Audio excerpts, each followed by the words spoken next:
everyone, it's Bebe Rexha, and you're watching the Hot 100 show. Hey, it's Cat Side. Hey, it's Tate McRae. Hey, what's up? It's Serena Carpenter. Girl, we did it, baby. Hey, it's Megan Trainor. And this is the Hot 100 show. Hey, what's up, and welcome to another episode of the Hot 100 show. That's right, we got my girl Bebe Rexha on today, and of course, all your charts in the New York team to discuss it. So let's jump into numbers 10 through 8. Down to 10 is Folded. Come pick up your clothes. As is Golden to number 9.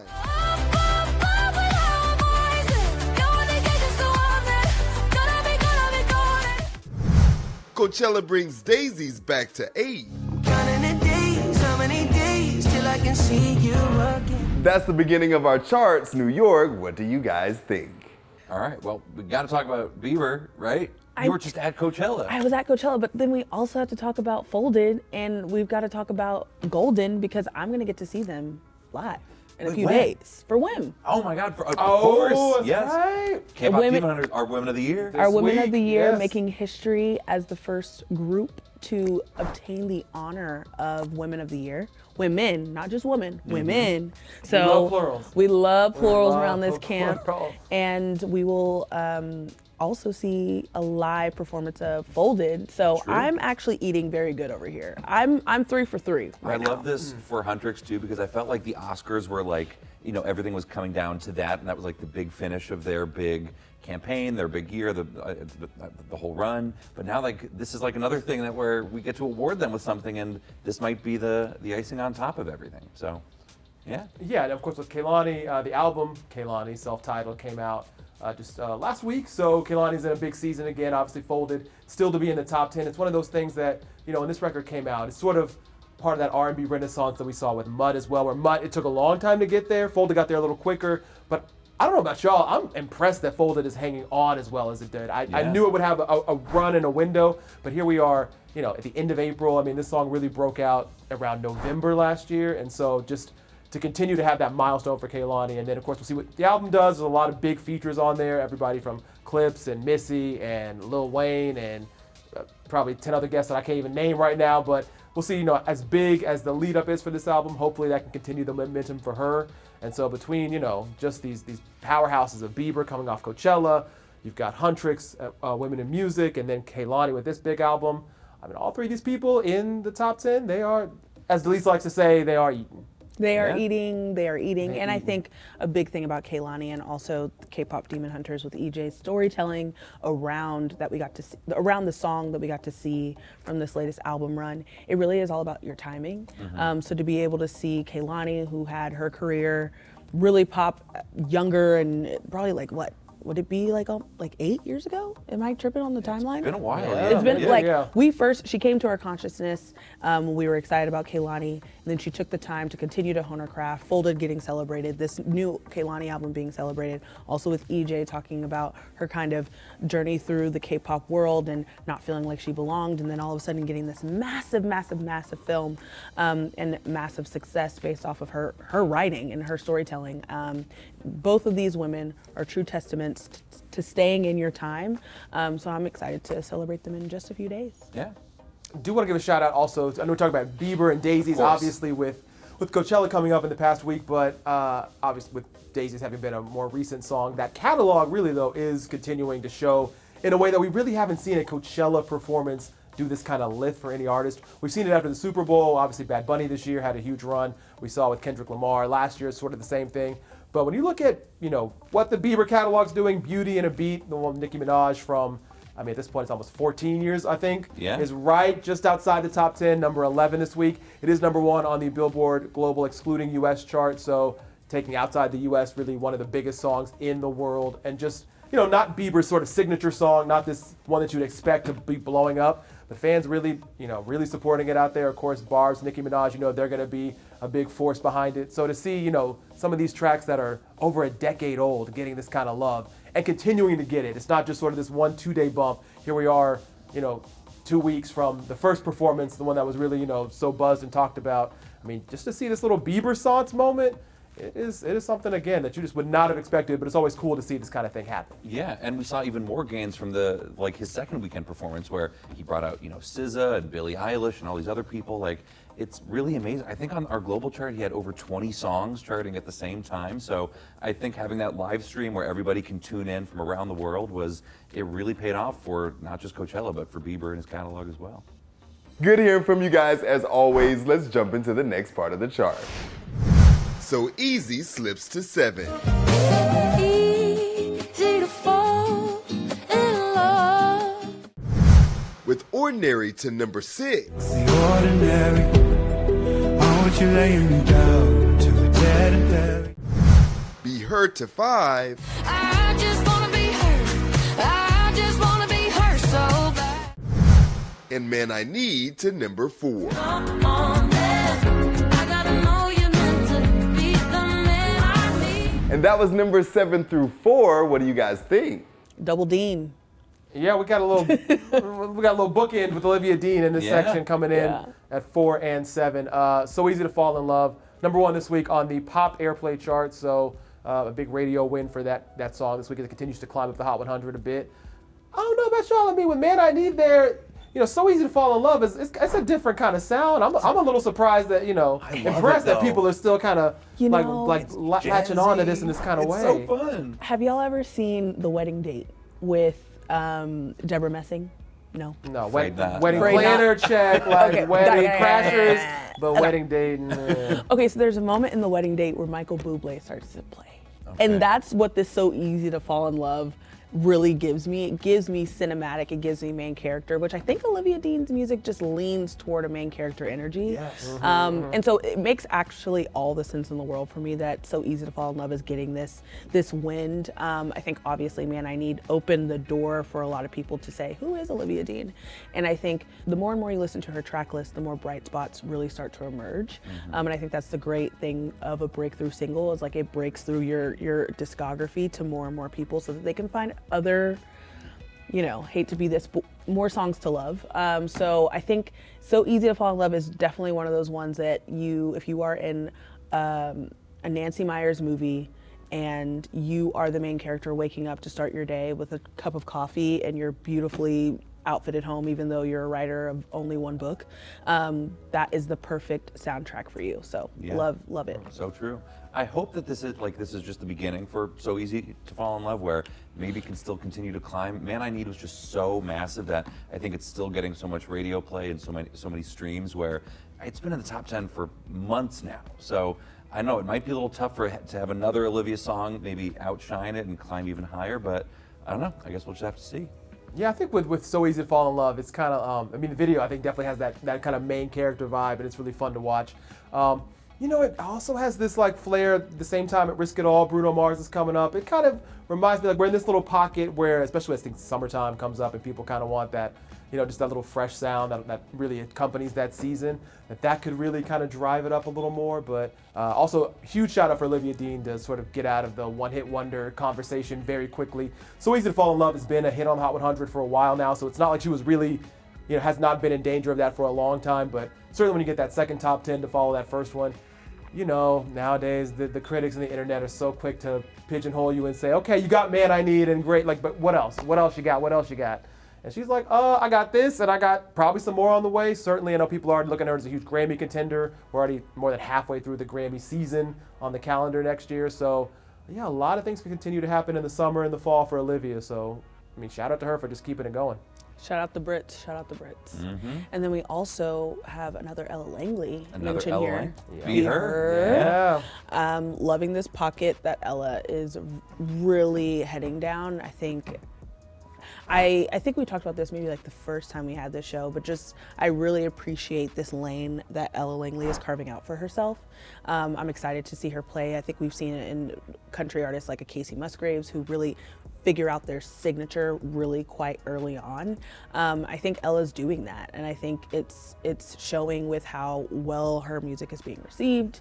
But she's got a pocket, and I'm liking it. I think what's so crazy too is that she just played Stagecoach this past weekend, but she wasn't even a headliner. I think she was on the second or third row of that lineup, and obviously if they were making the lineup like today, she'd easily be a headliner, and she's been so massive, but you know, she was playing like in the afternoon, and obviously played Shoes in Texas, which we'll get to, and Be Her, and you know, coming off of a win with 2-week #1 album Dandelion, you know, it's a good time to be Ella Langley. That just goes to show also how early these festivals are booked, because Yeah. the fact that like, you know, of course, yeah, like any sort of regular goer is going to be like, oh my God, they messed up by not putting. It's like, yo, we signed this contract like 6 months ago. How would they know? Before we were, you know, yeah. So How would they know? how would they know? I know y'all saw Zara Larson was on the college tour. Did you see her respond? And she was Oh, like, sure. guys, they booked me a long time ago, but baby, I'm seeing it through. And I love that. I really appreciated that. She Yeah. was like, I signed something. I'm gonna commit to it. I'm gonna honor it. Right. I mean, get your tickets now, because you might not see me in this space Yeah. again for a long time. So, Yeah. you know, just see that glow up in real time was cool. Yeah.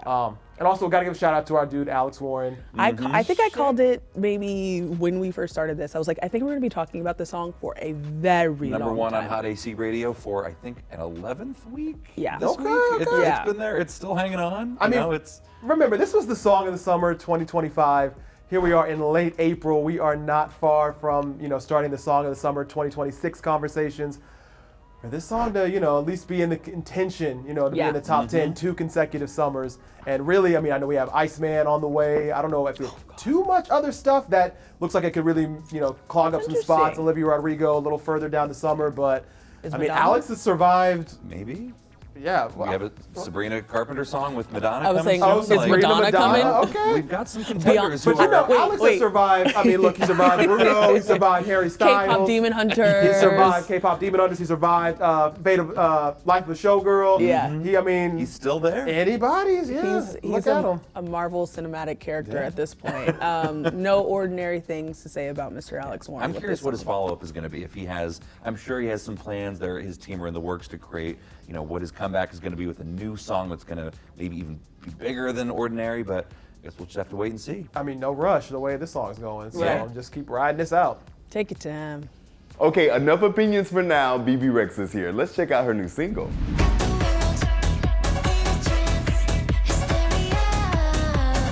Well, look who I have here at the Hot 100 show, the dirty blonde herself. Hey, Bebe, what's going on? Hi, Tetris Kelly. How are you? I'm good. You've been so busy. Yes. And I love this rollout because it's so including the fans. Yes. So tell me, how has it been to have the fans like involved with the whole rollout for Dirty Blonde?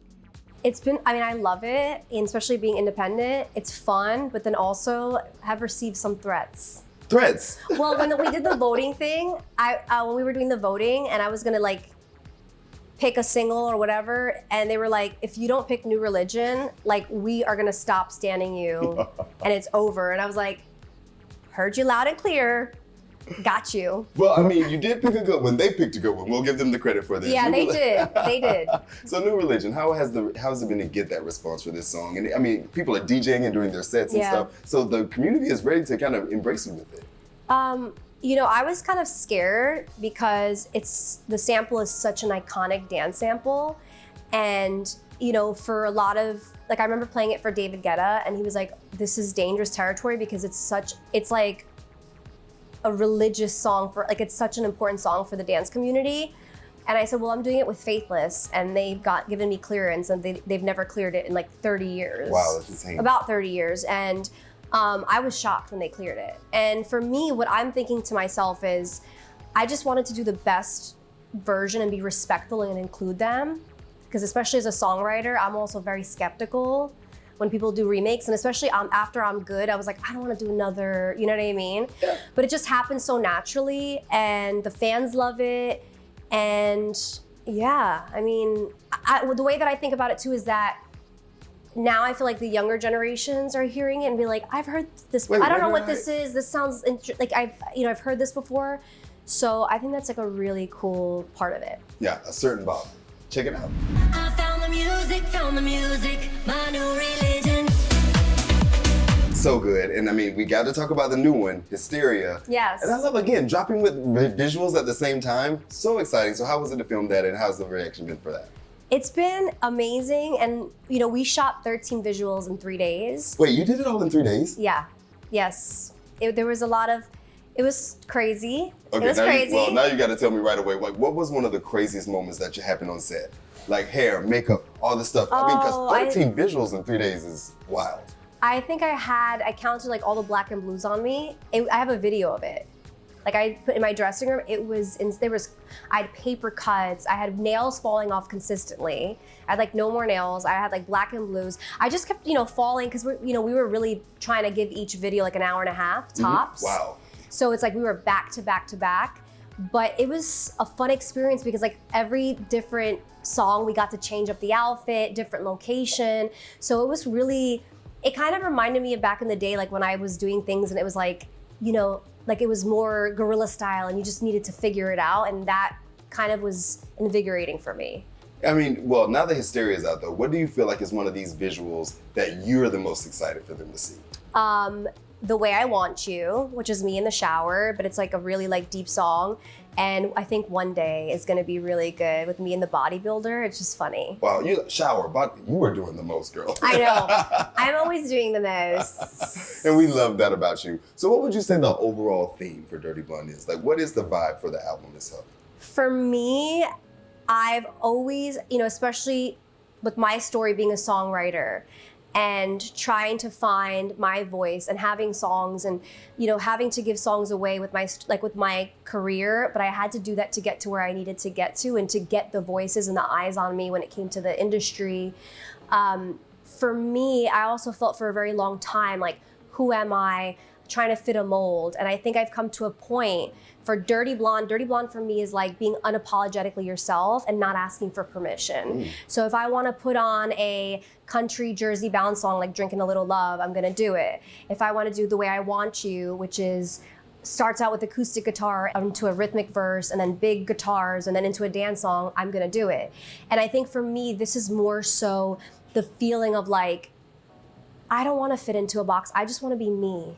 Like unapologetically, authentically myself, No, but I mean, that's and not what's so asking great for about you. permission. It just feels so good, being independent, doing what I want, putting the music that I love out, putting the visuals I love out, having a whole new team of people that believe in me.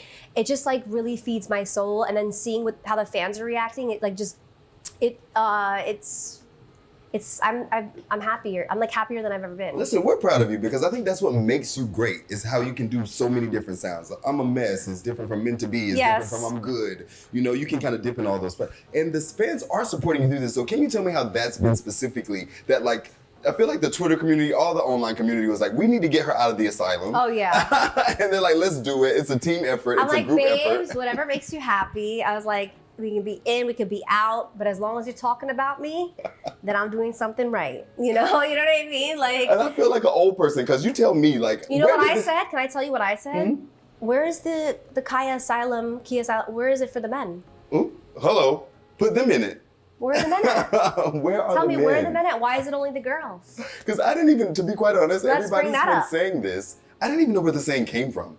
Like, I know it where just this thing came out came of from, nowhere. but I don't want to like get into Okay, it because I right. feel like it's kind of disrespectful. Okay, good. See, I don't know. I gotta to go the do some other digging. artist who I think is incredible, and I just think it's culture and people like to have fun and people like to, joke, and I like to be. I think for me in this era, I'm like, I want to make fun of myself. I don't think anything is that serious. It's not. And I think we live our lives like we never know, like everything is do or die, and like really nothing is do or die. Like we're on a floating planet.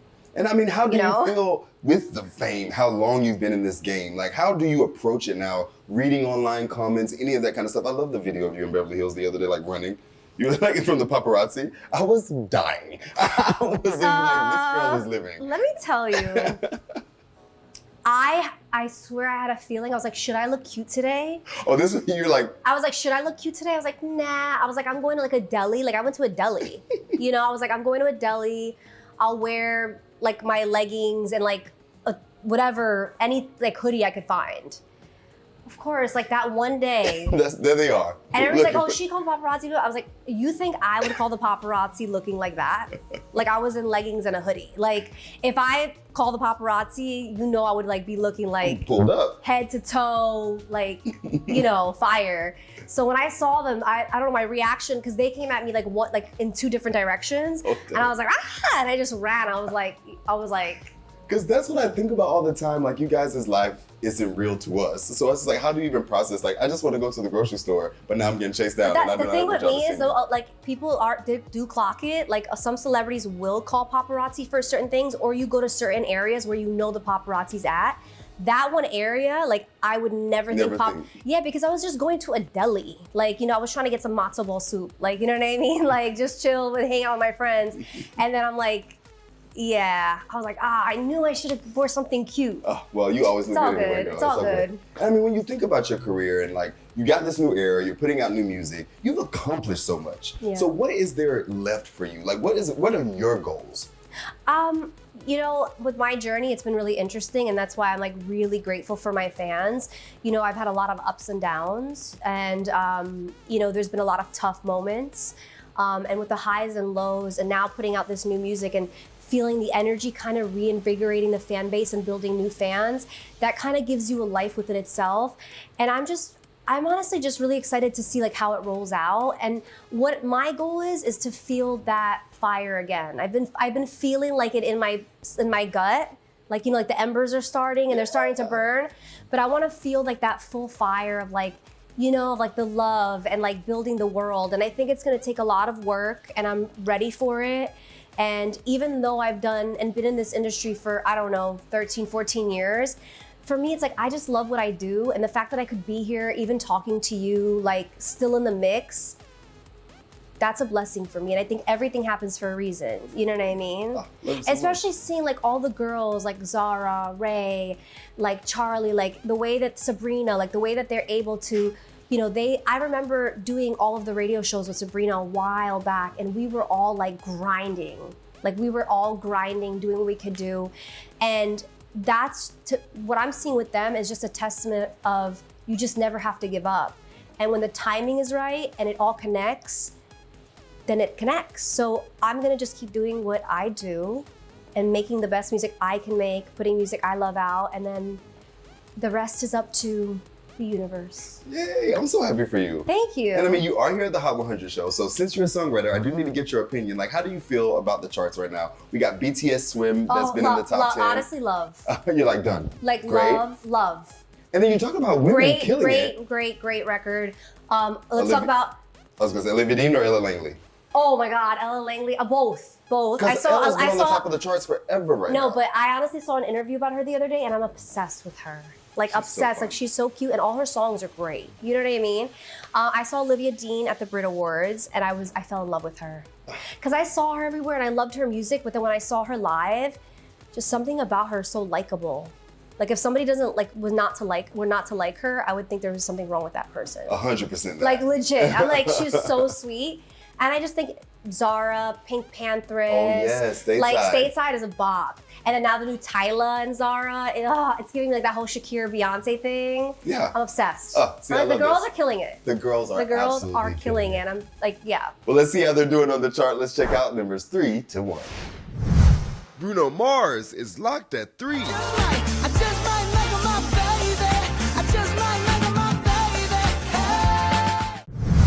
While Choosing Texas is out of the number 1 spot. Drinking Jack all by myself. He's choosing Texas, I can tell. So debuting with her 4th number 1 is Olivia Rodrigo with Drop Dead.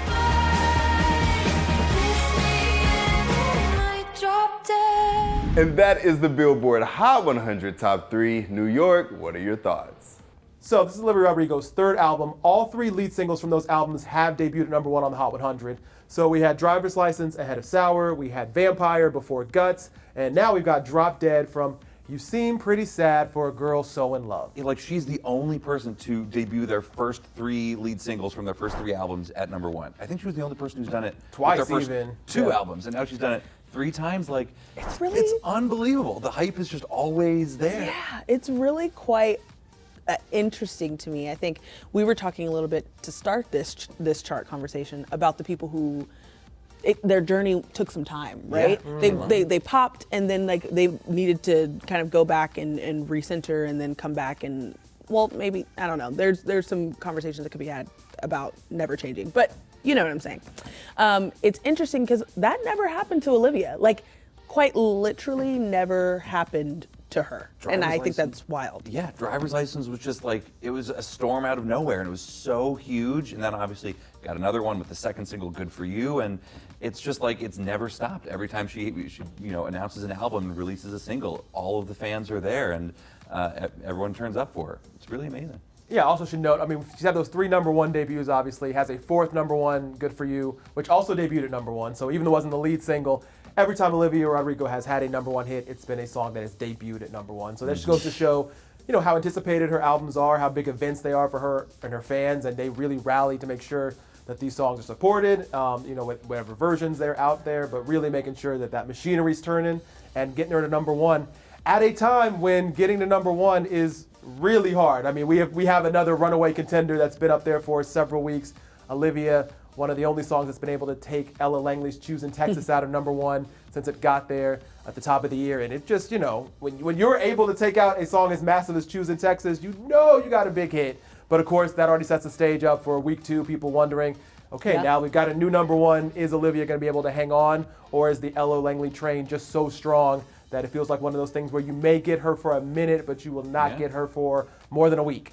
Also with Bruno at #3 too, like that is like at #2 and #3 are both former #1 songs. And Heavy hitters. These are heavy hitters with Bruno and Ella right now. Like the fact that Olivia was able to debut at #1 ahead of both of those, it's a very anticipated song. Like her fans really showed up. And I think she's doing a really great job with this rollout. I think sometimes we forget, and I don't think that Olivia Rodrigo has ever approached her rollout lightly. I think she's always had a really, really strong approach, and we're seeing that here now. She was just at Pete's Candy Store in Brooklyn. Yeah. So she builds her momentum really, really well. I think it's something that even some of the biggies do, like the people who are, like the Biebers and the Bruno Marses and the Drakes and the bigs of the world. Olivia does that really, really well. She does that really strong. So I'm not surprised to see this #1, and I wouldn't be surprised if we're talking about her next week and the week after, because she knows how to build a rollout. I thought one cool thing she did too was the day after the song came out, she performed it live with Addison Rae at Coachella too. Yeah. I think there's some overlap in those fan bases, so I'm sure when Olivia came out, all of the fans there went crazy, and it was really special. So I thought that was a very fun way to perform it for the first time and build some extra hype around it and show that she's back. And Choosing Texas, I think, at Stagecoach, Yeah. we were just talking about her, but she also is continuing to breathe more and more life into this Choosing Texas world. Her music video dropped about 2 or 3 weeks ago, and that was something that everyone was waiting for, and it did not disappoint. And obviously, her performance at Stagecoach, I think she brought out Theo Vaughn. She had some little really bright spots and bright moments. So what she's been able to do with Choosing Texas is really, really something special to watch. I'm loving this Choosing Texas dance that we're doing on the little, I hate to be so cheesy, but it's like a little do-si-do. Like, You want to get a little tempo? I would. I could do a little some. A little overtime, check our Two-step around socials the studio. after. Exactly. But I am, I'm a big Ella Langley fan. I'm really excited to also see her at Billboard Women in Music. Yes. We're gonna see her take the stage as well. We getting everybody hot. We're getting Like, what's going on with us? It makes sense. And I am just a lucky girl because I get to watch these really, really incredible performances and also be able to see how it's connecting with people, because the reason why it's connecting with people is because of the world that they're building. So we'll get to see that at Women. I'm really excited. Thank you guys for another great week of the Hot 100 show. Peace. If you want more Billboard, make sure you hit the subscribe button and ring the bell to be notified on all our latest videos.